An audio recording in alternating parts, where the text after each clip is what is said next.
Война. День 124. Ситуация на фронтах. Альянс свободы. Американские конгрессмены внесли законопроект про подготовку украинских летчиков на самолетах F-15 и F-16. Разумеется, это процесс не быстрый, но учитывая, что война может затянуться, а также в принципе необходимость перехода с устаревших советских истребителей, событие очень важное для Украины. Также не стоит забывать, что принятый ленд-лиз как раз предполагает поставку данной техники, и заработает он осенью. Быть может, тогда схемки российской пропаганды с атаками F-15 по Змеиному станут более правдивыми. Воздух. За минувшие 2 дня Россия нанесла массированный ракетный удар по территории Украины. Часть ракет была сбита, но часть попала по жилым домам, в том числе в Киеве, в результате чего погибли мирные жители. Также зафиксировано попадание в мост через Днепр в Черкасах, в результате чего тот получил повреждения. Север. Участились обстрелы в приграничных населенных пунктах Черниговской и Сумской области, а также все больше поступает сообщений о возможном вступлении Беларуси в войну, по крайней мере по заявлениям. На практике же из Беларуси в Белгород пришел эшелон с 20 вагонами боеприпасов, и если бы Беларусь действительно планировала атаковать, наверное, эти боеприпасы ей бы больше пригодились. Восток. Харьков продолжают обстреливать, в том числе ракетные комплексы «Искандер». Пуски ракет осуществляются из Белгорода.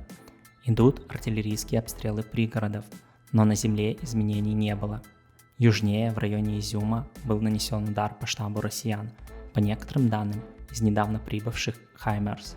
В свою очередь, российское командование сосредоточило тут внушительные силы, порядка 20 батальонов тактических групп, для наступления на Славянск. В данный момент продвинуться у них не получилось, и бои продолжаются все там же, в районе Богородичного и Долины. А вот в Северодонецке россияне таки достигли успеха, и, судя по всему, последние защитники отошли за реку. И теперь российские войска пытаются захватить Лисичанск, продолжая наступление с юга. Ожесточенные бои идут в районе Белой горы, завода ГТВ и на окраине квартала Молодежный. Все попытки создать окружение в районе Золотого и Горского у россиян провалились.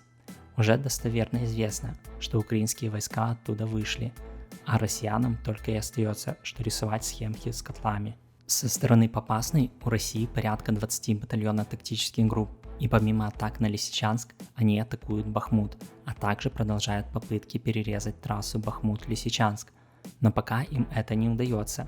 Продолжается уничтожение российских тыловых складов боеприпасов.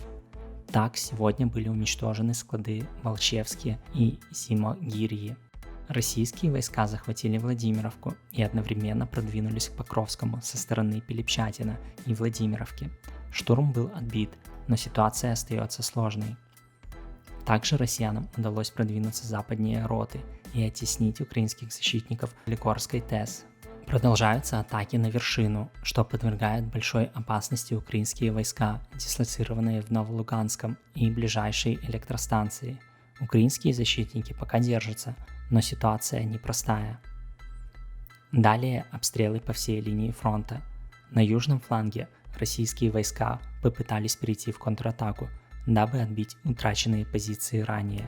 Но их атака была безуспешной, и освобожденная Павловка остается под контролем Украины.